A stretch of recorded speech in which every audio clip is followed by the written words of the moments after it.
August the 15th, 1947, Independence Day for India. An era has ended, a new epoch begins. A subcontinent larger than the whole of Europe becomes two self-governing dominions within the British Commonwealth of Nations. After less than a century under the British Crown, India's most crucial hour has struck. India may have attained independence in 1947 and adopted its constitution in 1950. However, the architecture of governance, law, public memory, and even national expression continued to reflect colonial priorities for decades thereafter. The deeper task of decolonization, freeing the Indian mind, state, and symbols from inherited subservience remain unfinished.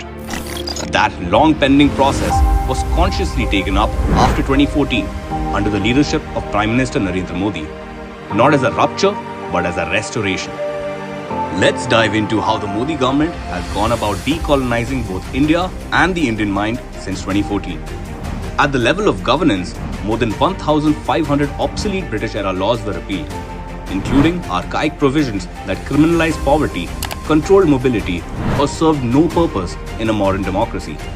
Self-attestation replaced affidavits, red beacon VIP culture was abolished, and colonial administrative relics such as the separate railway budget and outdated budget calendar were dismantled to reflect equality and efficiency. India's global voice changed tone and confidence when in 2014, the Prime Minister addressed the United Nations General Assembly in Hindi for the first time. Bharat के प्रधानमंत्री के रूप में मैं पहली बार आप सबको संबोधित करने का मेरे लिए अत्यंत सम्मान की बात है. Asserting that global leadership need not come through a colonial linguistic filter. National ceremonies were Indianized through indigenous music and traditions, replacing practices inherited from the British Raj. Public spaces and geography were consciously reclaimed. Rajpath became Kartavya Path. Aurangzeb Road was renamed after Dr. APJ Abdul Kalam. Allahabad returned to Prayagraj, Faizabad to Ayodhya, and colonial island names such as Ross, Neil, and Havelock became Netaji Subhash Chandra Bose Dweep, Shahid Dweep, and Swaraj Dweep. In 2024, Port Blair was renamed Sri Vijayapuram, and 21 islands were named after Paramveer Chakra awardees.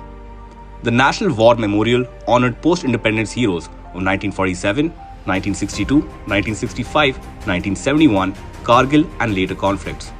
Soldiers previously absent from imperial memorials. In education, the National Education Policy enabled teaching in 22 Indian languages and mother tongues. While colonial criminal codes, the IPC, CRPC, and the IEA were replaced by the Bharatiya Nyaya Samhita, Bharatiya Nagrik Suraksha Sanhita, and Bharatiya Saksha Adhinyam.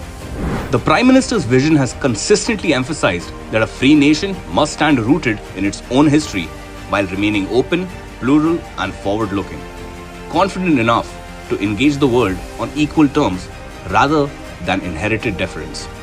In this sense, decolonization since 2014 has not been about retreating into the past, but about walking into the future unburdened by colonial hesitation, allowing India to remember itself fully, govern in its own voice, and move ahead with quiet resolve, civilizational self-respect, and the assurance of a nation finally comfortable in its own skin. Jai Hind.